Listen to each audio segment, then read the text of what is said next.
bit as people are coming in. The family's overwhelmed by everyone's presence here. Really, sorry, I'm Rabbi Alex. Welcome to Congregation Shir Shalom. Bathrooms are out there, exits, doors. I just want to announce also, because we do have a virtual audience here as well that's streaming from the back here, that we are going to be delayed because we want to make sure that Michelle's family has a chance to greet people. So it might be probably 5-10 minutes before we get officially started.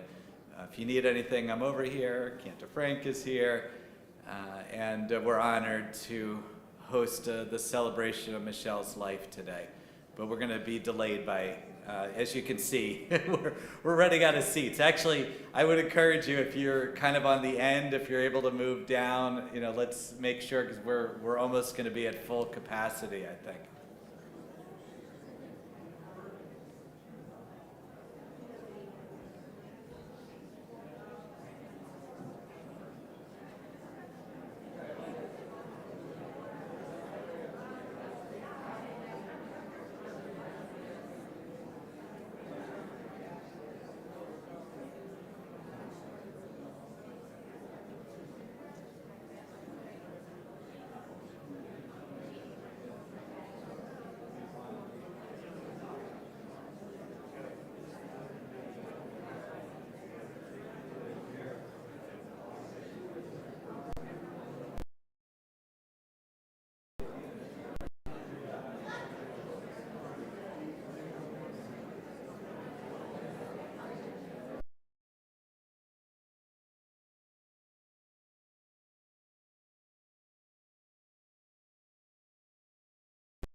Now, I know it's very hard to sit in the very front of the sanctuary, but the family would love it. You know, we want to make sure that you enjoy and really get a chance to hear the testimonies for Michelle.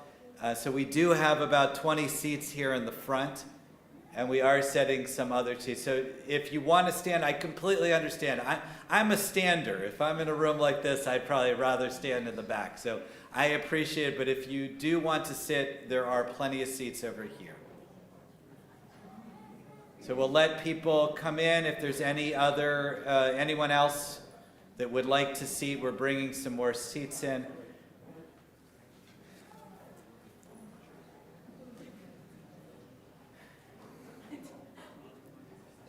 On behalf of the family, I want to tell you, I heard from Stan.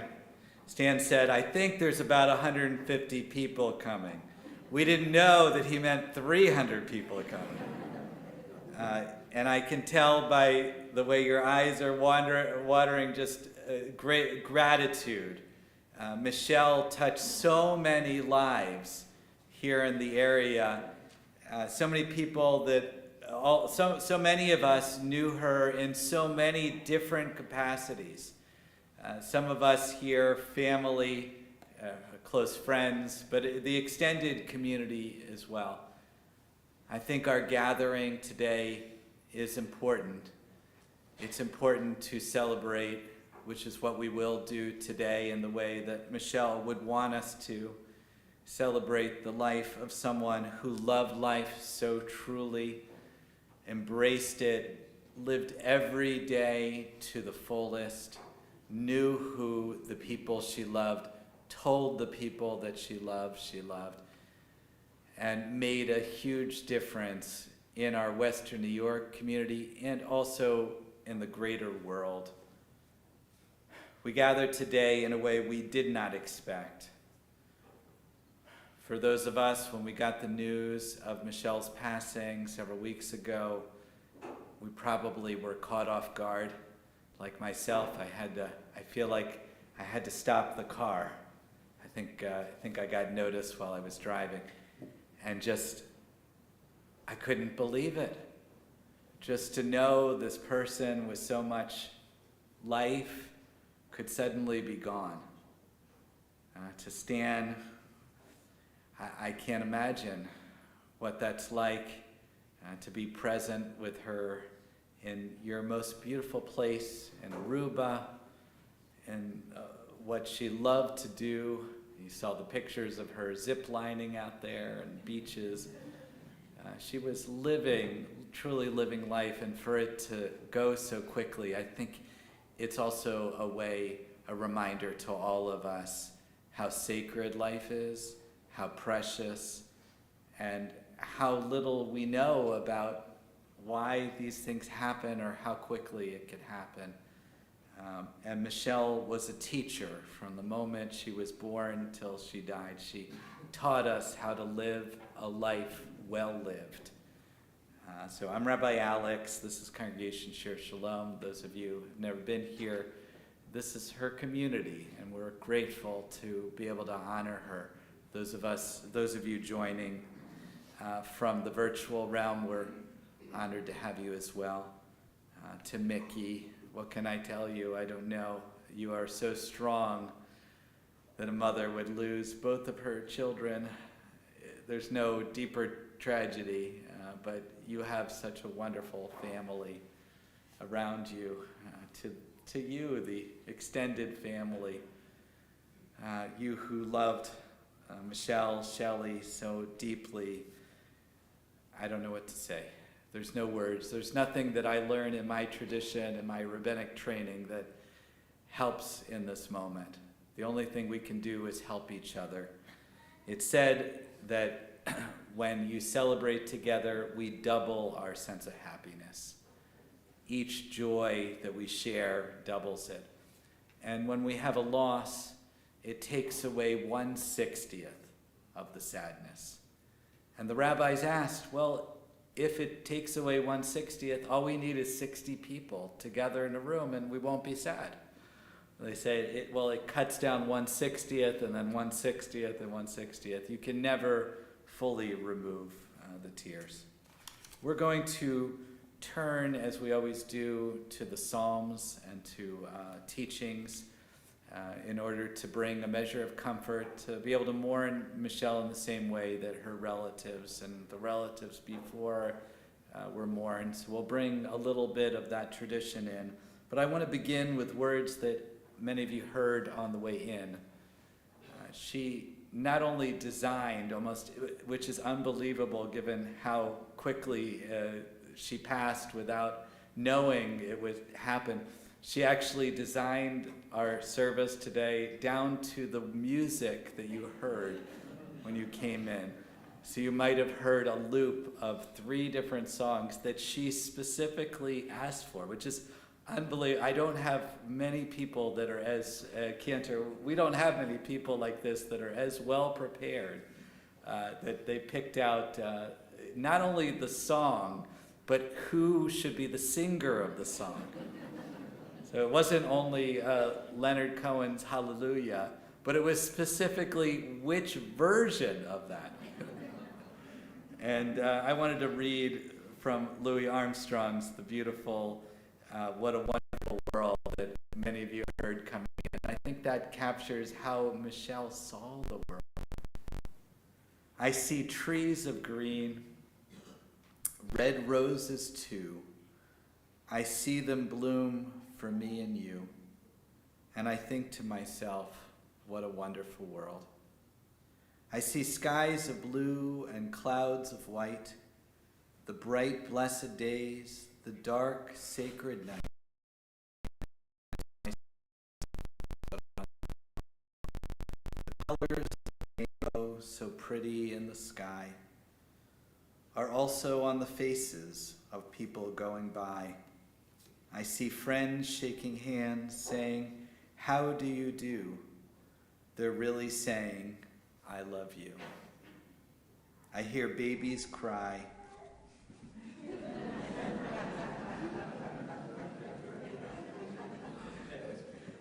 Right on cue, right?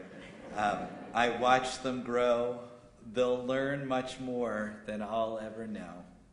And I think to myself, what a wonderful world.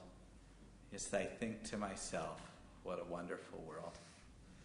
I'd like to turn to the Psalms, Psalm 23, one of our most sacred Psalms, and it's said in so many different funeral memorial services for thousands of years since David brought these poems to life.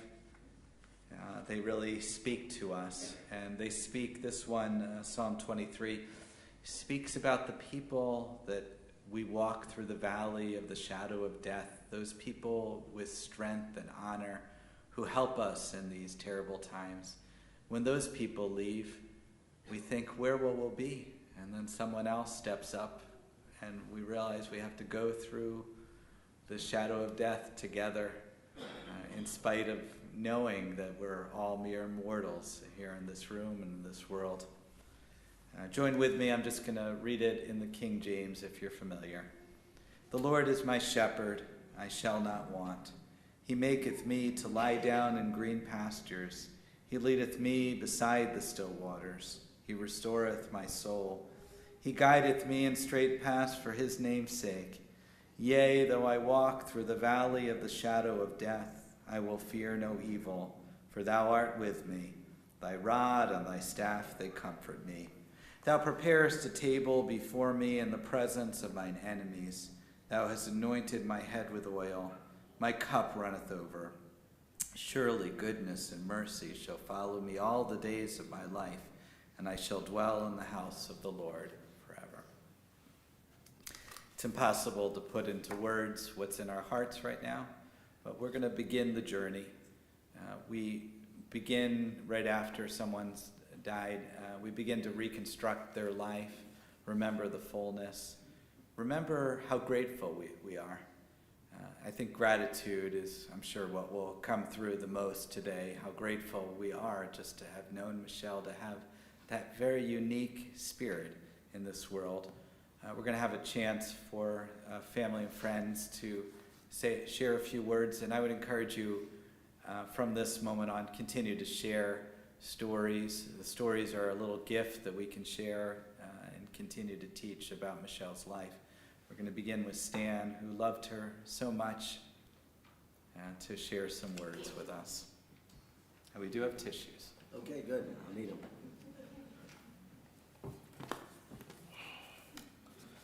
Excuse my voice. I have a little throat thing going on. So first of all, thanks for coming. It's a great turnout. We didn't expect this much, but just a testament to her. So as we gather here, we celebrate the life of an extraordinary woman. I just wanted to reflect on some of the things that made Michelle, my wife of 25 years. In the midst of our grief, we hold tightly to the memories of her love, her joy, and her countless ways she touched our lives. One of the things that defined Michelle was her authenticity. Sometimes, as she would say herself, bordering on stubbornness. She was someone who spoke with honesty, candor, and who never compromised her values. She was always unapologetically real. Her truth was her strength, and it was through that truth that she helped guide and inspire so many of us. Whether it was speaking up for injustice when most remained silent, a word of encouragement to someone down in the dumps, or a piece of honest advice, we always knew where we stood with her. She also had an adventurous spirit. She was, growing up, I don't think she really did too much as far as, stepping out of the box. But once we got together, she found joy in the simplest pleasures. She would try almost anything. She took up golf. She took up kayaking, snowshoeing, piano lessons, deck building, and then pickleball, of course. She was always eager to explore new places, meet new people, and embrace the world and the people in it with open arms, which kind of led to her travels, where we would go to Europe or whatever, and she never wanted to get a guide or anything. It was always, let's just see if we could muddle on and get through, and we'll try to talk to them, any way we can. She had an extraordinary bond with her family, her dear mom, her niece, who was so special to her, but she really relished the interactions with the younger nieces and nephews. She was not just their aunt, but a constant source of encouragement, laughter, and wisdom. Whether it was taking them to events, a phone call to check on them, or a word of advice, she made sure each one of them felt special, loved, and supported. Their role in her life and vice versa was immeasurable, and her legacy of affection will live on in the funny stories they tell and the lessons they carry with them. And the kids all know the one about her trying to get what was that? The fried dough at the fair when it was closing. So she also had a heart that overflowed with kindness for marginalized people and animals. Whether it was she got awards for volunteering at the SPCA. She worked at food banks, animal adoptions, fundraisers, and so many others. She was always there for those who needed help, both human and animal alike. Her empathy for the creatures of this world was unparalleled. To her, every living being deserved care and attention, and she gave both in abundance. Finally, the exercise. However, I learned that this wasn't just a game for her, it was a way to connect and foster friendships with all the wonderful people there. It wasn't just an activity for her, it was a way to bond, laugh, and live life to the fullest. She cherished the friendships she made there, who became much more than just pickleball pals. So as we remember Michelle, we are reminded of the beautiful, honest, and adventurous soul that she was. Her presence is still there in every moment we spend together, in every story we share, and every act of kindness that we continue in her name. Her love for her family, her dedication to her passions, and her unwavering honesty will remain in our hearts forever. And if you don't mind, I'd like to read this poem here that was kind of special to me, but she liked it too. So it's called The Ship. I think it was made originally by Tennyson. It's called, well, here it is. What is dying? I'm standing on the seashore. A ship sails in the morning breeze and starts for the ocean. She is an object of beauty, and I stand watching her till at last she fades on the horizon and someone at my side says, she is gone. Gone? Where? Gone from my sight, that is all. She is just as large in the masts, hull, and spars as she was when I saw her, and just as able to bear her load of living freight to its destination. The diminished size and total loss of sight is in me, not in her. And just at that moment when someone at my side says, she is gone, there are others on me who are watching her coming, and the other voices take up the glad shout, there she comes. And that is dying. So, thank you again for coming.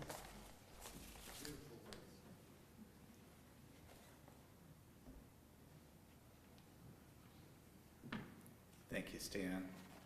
What a beautiful life you shared together, and how many adventures you had. What a wonderful send-off with the ship. You know, that's a wonderful image for someone who loved to travel as well. We have one of her good friends, Susan.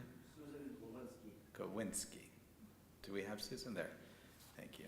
Susan's going to share about her friendship.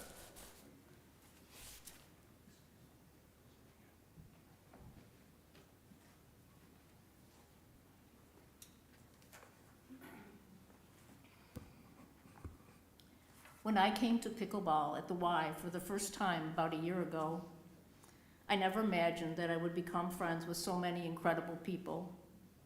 Friends who are so interesting, so kind, so funny. Friends that I feel so privileged to know and spend time with. But my first friend, and ultimately my best friend at pickleball, was Michelle. You know, the first time I walked into that gym, I was scared and more than a little bit intimidated. After all, I didn't know anyone, and I was pretty sure that I would most likely be the worst player there. Michelle took me under her wing right away. She introduced me to everyone.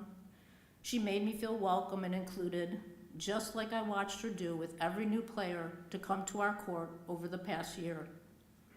The more I came and played, the more we got to know each other and the more I liked her. Michelle quickly became my closest friend at pickleball. We had so much in common. We saw the world and the people in it in the same way. I really admired and respected Michelle.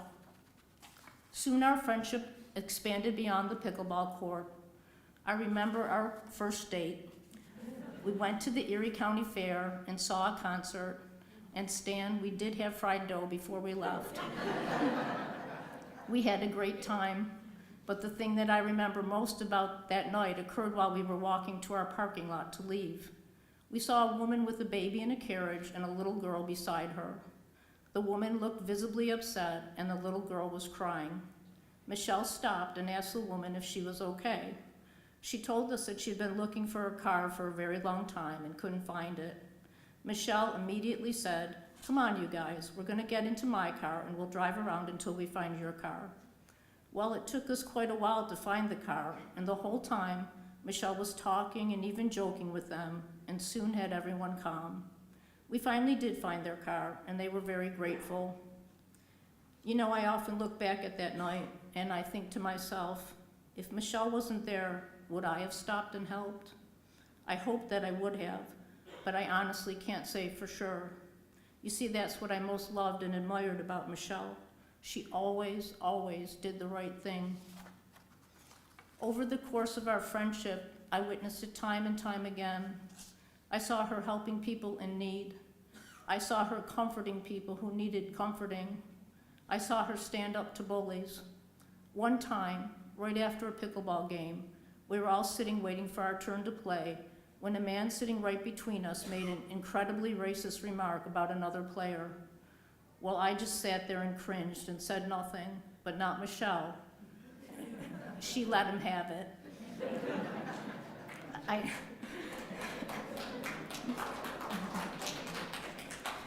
I don't remember exactly what she said, but I do remember that she said exactly what I would have wanted to say if I had had the courage to confront him. I wish I had half the courage that she had. Our friendship continued to blossom both on and off the court, and soon it expanded to often include our husbands, my Danny and her Stan, who also had a great deal in common with each other and soon became friends. Both on and off the pickleball court, Michelle was a real leader. Often if someone had a question or concern, I would say, "Better ask the boss." And of course, everyone would know that was Michelle. And she would laugh and say, "Why do I always have to be the boss?" And I would laugh and say, "Because you're so good at it." And she was, but not in a bossy way. We all just knew that Michelle would always be fair and just and thoughtful when making decisions. She was the one who would take charge and get things done, and she always did it beautifully. I'm sure all of us here have had the experience of saying to friends, "Wouldn't it be fun if we got together and did blah, blah, blah?" And all our friends would agree, but it would never happen because no one would ever take charge and do the work to make it happen. That's what was so great about having Michelle for a friend. She would take charge, do the work, and make it happen. I was the idea person, but Michelle was the one who would organize everything and make it happen. One day I suggested, "Wouldn't it be fun to have a game night?" And the following Wednesday, Michelle began teaching a bunch of us how to play Mahjong. We still play every Wednesday. Another time, I mentioned that a good friend of ours was on a trivia team at a local pub, and wouldn't it be fun if we got a team together? Sure enough, Michelle got us together, and now every Tuesday night we have a great time playing trivia. I'm pretty sure that neither of these things would have happened if Michelle hadn't taken the reins. That was Michelle. We could always count on her. She got things done. After Stan posted Michelle's obituary, many people, both on Facebook and at Pickleball, talked about how Michelle had this light that surrounded her. I saw it too.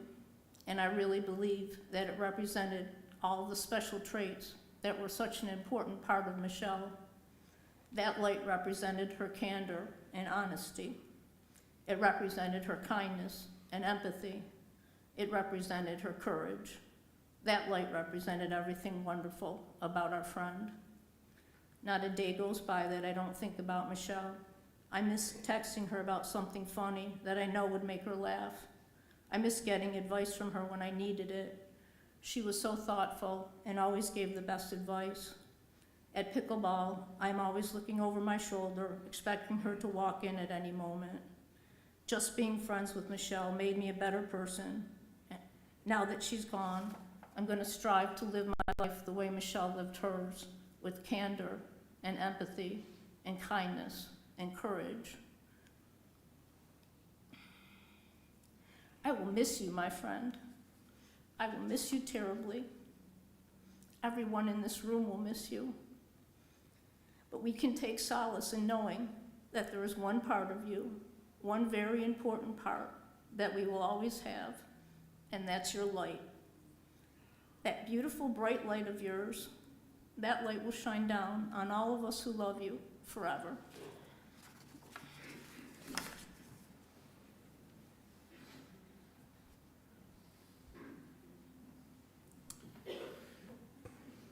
Thank you, Susan. What a beautiful tribute.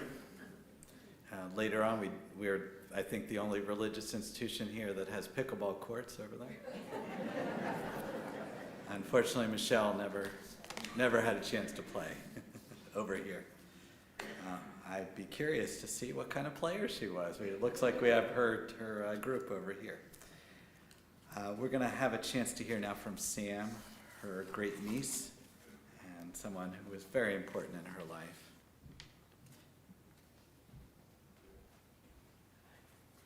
All right, this is not going to go as smooth as the other two, clearly.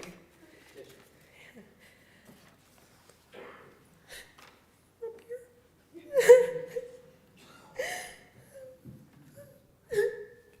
Read it. No, Dad, can you read it, Dad? I can't. I won't get through it.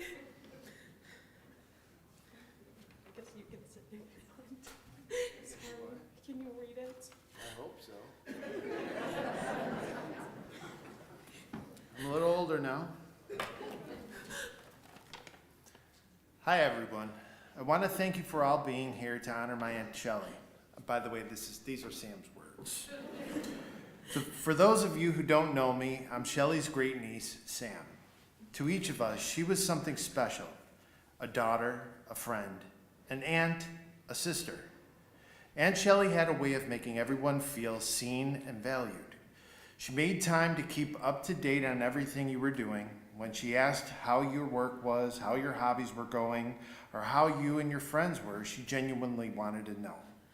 Aunt Shelley was a much more involved aunt than most people are lucky enough to have. To make sure we spent time together, my sister Alexa, Aunt Shelley, and I would plan these brunch dates. We would talk the whole time about everything and anything, always making sure she was kept up on the latest gossip, also known as tea. You can do it. You good? Yeah. Just tag me in. No, if there's anything to know about my aunt, it's that she was a pickleball fanatic. When she really got into it, it's all she wanted to do or talk about. Aunt Shelley would beg Alexa and I to go play, so one day, instead of brunch, I found myself standing on a pickleball court at the YMCA. She had taken us to her normal spot where we had gotten to meet some of her pickleball crew. It meant so much to me that she wanted to introduce us to the people she loved being around. I had such a fun time laughing and learning with everyone and just seeing how happy she was that we were there. That was just more than enough for me. Before heading home, she had us stop at Tim Hortons for her habitual light ice cap. In her words, she worked hard, she deserved it. Aunt Shelley wanted us to continue playing with her, but my dad put a veto on that after spraining my knee once. I told Aunt Shelley if she wanted to pay my medical bills next time, I'd be more than happy to go again. I fear I retired from pickleball that day. I don't have the words to explain how hurt my heart is that she was taken from us so soon. Someone so caring, adventurous, passionate, strong, loyal, and authentic. I do know one thing, she lived more life in 70 years than most live in a lifetime, and I'm so grateful I got to be a part of the last 21 with her.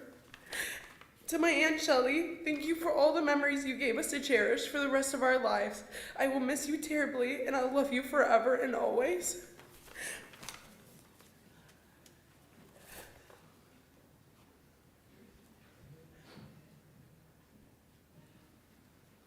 We're going to pass the tissues around, so if anyone wants.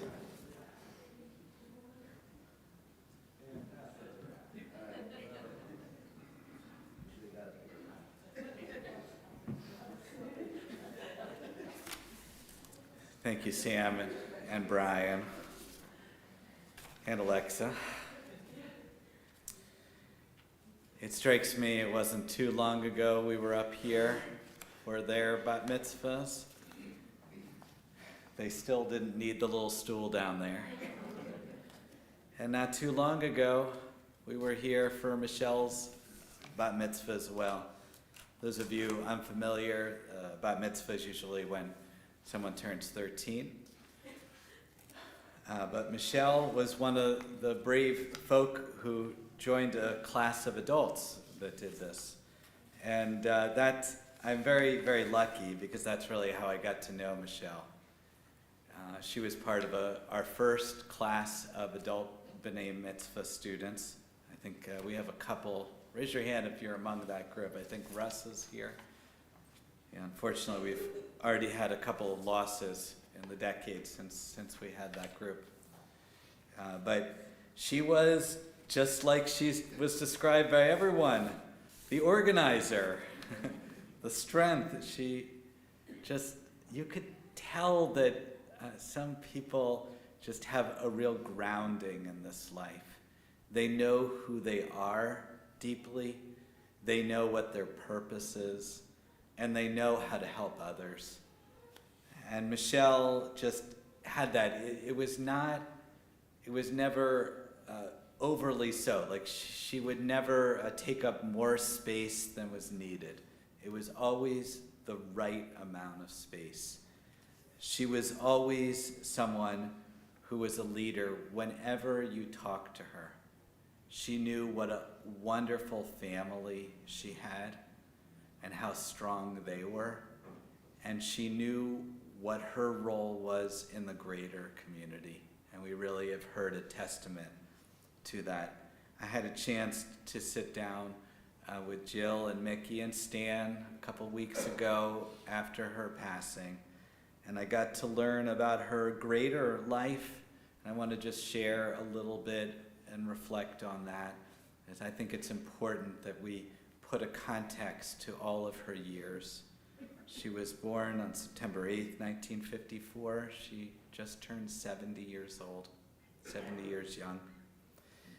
She was born in Rome, New York, outside of Syracuse, on an Air Force base, I had written. And she was the second child of Mickey and Herb. Patty unfortunately died in 1990, many years ago, but they had quite the life. They were kind of Army children, Air Force children, moving to Germany. And when she was just 1 year old, and she got seasick. Mickey said she didn't know what was going on, and then it was sort of, she figured out as a 1 year old that Michelle was seasick. They lived there for 3 years and then came back to New Hampshire. Herb had, her father had shrapnel in his foot and was treated in Boston and eventually discharged, where they moved to the Syracuse area, and then later on in high school to Buffalo and Depew, where she graduated high school. One of the things that we discussed was Stan, how you met. And this was wonderful. It brought back, I'm sure, a lot of memories for everyone. You met over Ross Perot, of all people.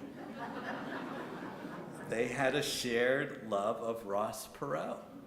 And they were both they kind of met each other, but they weren't romantic together. They just were, if for those of you remember during that campaign, some of you were too young to, but it was just, I think, a lot of energy as one of the unique independent candidates, and they shared the love of that.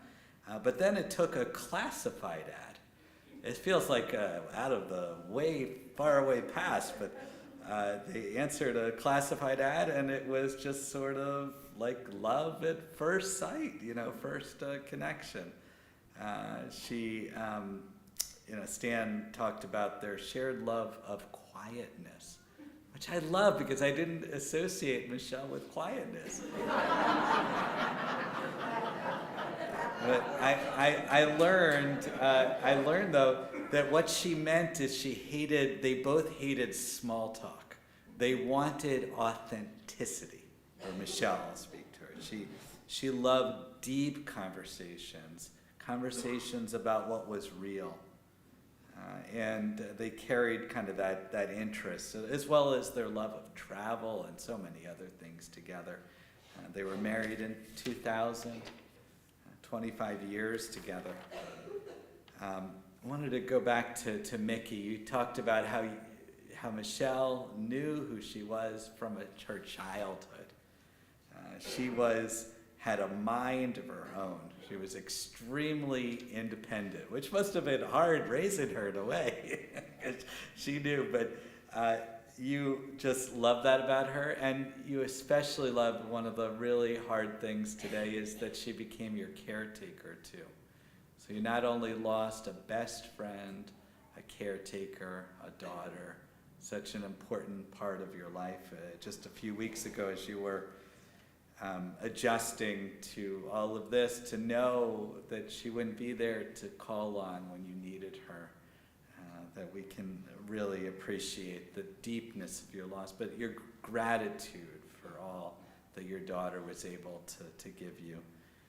And Jill, you talked about her being more than an aunt. She was a friend. You would even sometimes, so much so, you would fight like siblings. Which I love. You got to have a certain comfort level in order to do that, and that's a wonderful role. And how she just always encouraged you to volunteer and to be a good person in this world. We spoke about her love of cats and her cat Maggie, who's still alive, and she still has the remains of cats on their mantle as well. That she was a lifetime member of Hadassah, a loyal SPCA. She even got an award from them. She loved the Bills, UB men's basketball, Sabres, Ride for Roswell. They're still in the press. She was planning on doing the Ride for Roswell this year. And we're going to still, I know Stan said he's still going to fulfill that wish, and so we'll donate in honor of her. We spoke about all the many places she traveled to, Thailand and France and Iceland and Greece. A very funny story about New Orleans, how she wanted to bring back a crocodile. An elephant, oh boy, an elephant too. How she took off piano lessons. She was a lifelong learner, and she just decided in retirement she was going to, so for 2 years she learned piano. And also her love of being an aunt. We already heard a little bit from Jill and Sam and Alexa, but also Stan's family. All the many ways. I heard about this crazy time where they were at a festival and she had legs, so she had to drive her scooter all about in search of fried dough. But overall, she just was just a really authentic person, someone that we're just so blessed to have had in this world, and so much someone who we're just heartbroken to have lost. I spoke at the beginning about Michelle being a teacher. We teach through our actions, through what we do. Susan spoke about that. She taught by example over and over again, and we also teach by our death. In that way, she teaches us not only how to live, but also how to lose, how to say goodbye. For someone who was so important in our lives, thank you. We say together, thank you, Todah. Thank you for every moment we had with you. Thank you for all that you gave with your heart. Thank you for being the person that you were. Thank you for all that you gave us. We feel very blessed even in our brokenness. May your memory always, always be for a blessing. We believe at this time that she's on her way to her ancestors.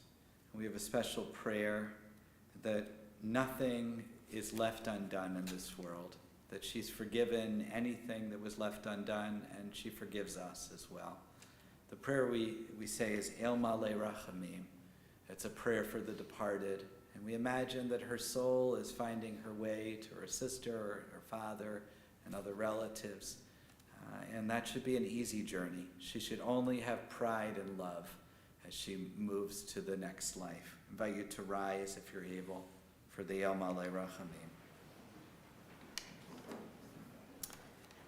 El Male Rachamim Shochein Vamromim Hamse Menucha Nechona Tachat Kanfei Ashchina Im Kedoshim Utarim Kezohar Akia Mazirim Et Nishmat Michelle Polonski Shalcha Leolama Baal Rachamim Yasireh B'Seter Knafav Leolamim V'Yitzror B'Tzror Chaim Et Nishmata Adonai Hu Nachalata V'Tanuach B'Shalom Al Mishkava V'Nomar Amen.